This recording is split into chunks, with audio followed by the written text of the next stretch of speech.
Hi, my name's Alex, and today we're going to be talking about marching styles.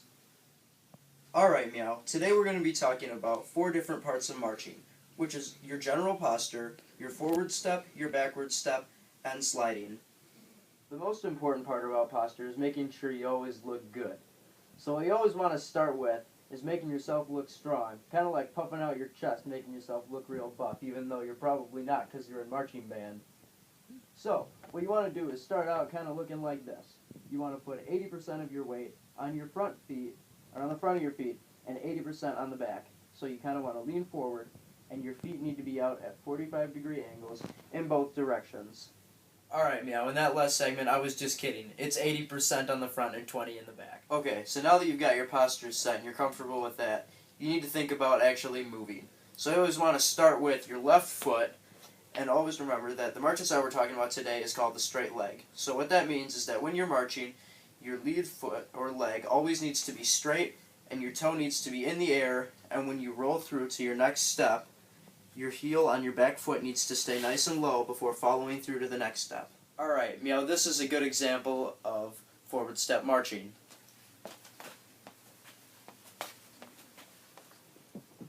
Alright, Meow, the next part of marching we're going to talk about is the backward step.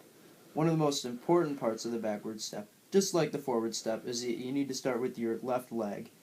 And now, the main style with backward stepping is that you keep your legs straight the entire time, and you're up on the platform or the balls of your feet. And every time you take a step in backwards marching, it's always going to be toe down. Alright, now this is a good example of the back step.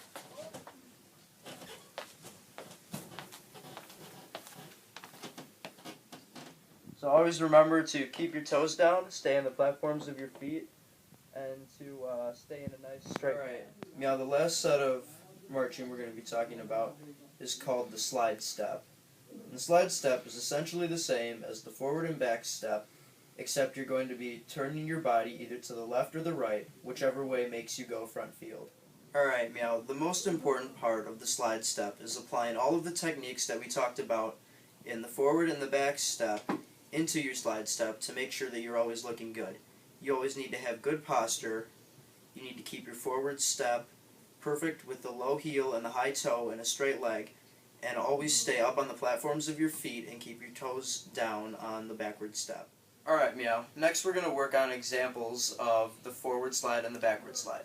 So this is going to be the forward slide. You just need to make sure that you get your shoulders all the way around to the right or left, depending upon which way you're sliding. And you need to keep your feet in a straight path and make sure that your shoulders aren't pulling yourself off of your path. Alright, and lastly, we're going to talk about the backward slide, which means applying the same philosophies that you used in backward stepping, but you're just going to have to rotate your shoulders. So that means you're going to need to keep your heels off the ground, and you're also going to need to only use your toes when you're marching. Just like this. And for the slide, you need to do exactly like you do when you're normally backstepping. You need to rotate your shoulders like so, and then backstep using that same technique and keeping yourself in a nice straight line.